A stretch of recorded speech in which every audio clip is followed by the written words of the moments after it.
The daughter had sat quite speech, with her eyes fixed on the ground, her cousin standing near her and looking on the ground too. She now said very softly, in a trembling voice, "Mamma, I hope you have finished." "No, my dear Annie," returned the soldier, "I have not quite finished. Since you ask me, my love, I reply that I have not. I complain that you really are a little unnatural towards your own family, and, as it is of no use complaining to you, I mean to complain to your husband. Now, my dear doctor, do look at that silly wife of yours." As the doctor turned his kind face, with its smile of simplicity and gentleness, towards her, she drooped her head more. I noticed that Mr. Wickfield looked at her steadily. When I happened to say to that naughty thing the other day," pursued her mother, shaking her head and her fan at her playfully, "that there was a family circumstance she might mention to you, indeed, I think, was bound to mention, she said that to mention it was to ask a favour, and that, as you were too generous, and as for her to ask was always to have, she wouldn't." "Annie, my dear," said the doctor, "that was wrong. It robbed me of a pleasure." "Almost the very words I said to her," exclaimed her mother. "Now really, another time, when I know what she would tell you but for this reason, and won't, I have a great mind, my dear doctor, to tell you myself." "I shall be glad if you will," returned the doctor. "Shall I?" "Certainly." "Well then, I will," returned the old soldier. "That's a bargain."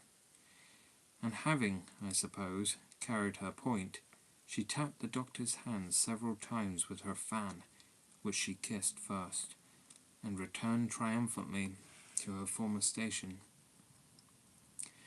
Some more company coming in, among whom were two masters and Adams, the talk became general, and it naturally turned on Mr. Jack Maldon, and his voyage, and the country he was going to, and his various plans and prospects. He was to leave that night, after supper, in a post-chaise for Gravesend, where the ship in which he was to make voyage lay, and was to be gone, unless he came home on leave, or, for his health, I don't know how many years. I recollect it was settled by general consent that India was quite a misrepresented country, and had nothing objectionable in it but a tiger or two, and a little heat in the warm part of the day. For my own part, I took on Mr. Jack Maldon as a modern Sindbad, and pictured him the bosom friend of all the Rajas in the East, sitting under canopies smoking curly golden pipes a mile long, if they could be straightened out.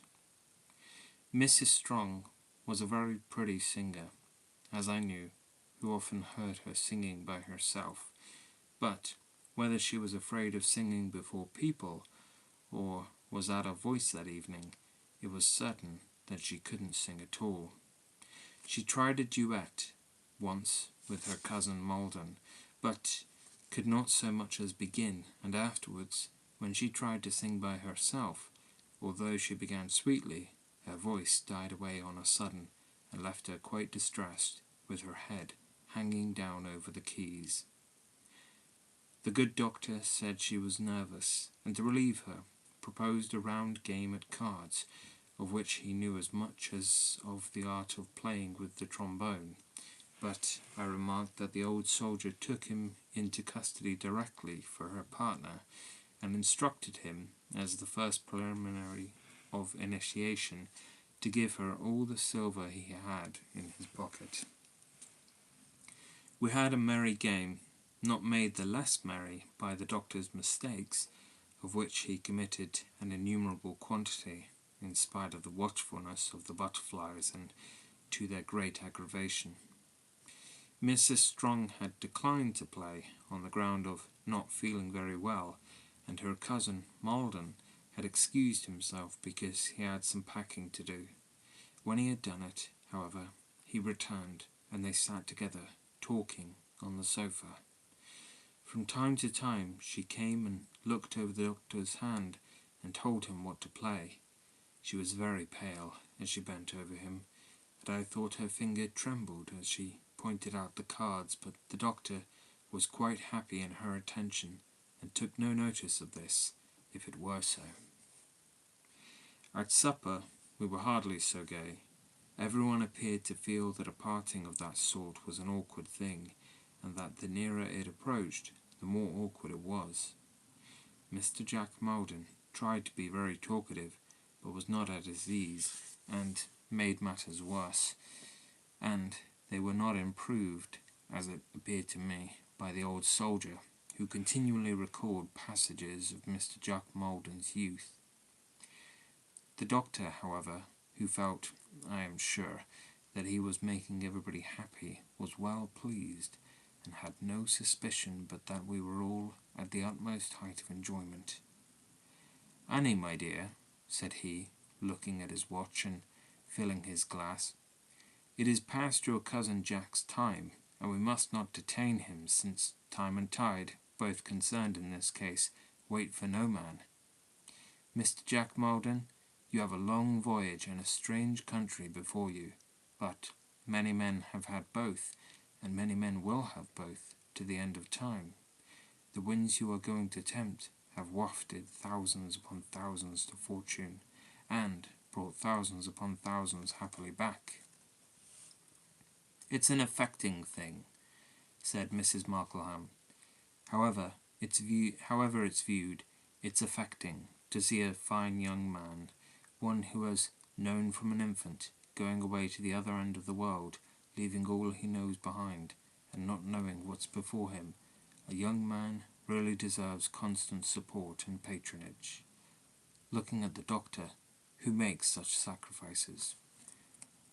"Time will go faster with you, Mr. Jack Maldon," pursued the doctor, "to greet you on your return. The next best thing is to hope to do it, and that's my case. I shall not weary you with good advice. You have long had a good model before you in your cousin Annie. Imitate her virtues as nearly as you can." Mrs. Markleham fanned herself and shook her head. "Farewell, Mr. Jack," said the doctor, standing up, on which we all stood up. A prosperous voyage out, a thriving career abroad, and a happy return home."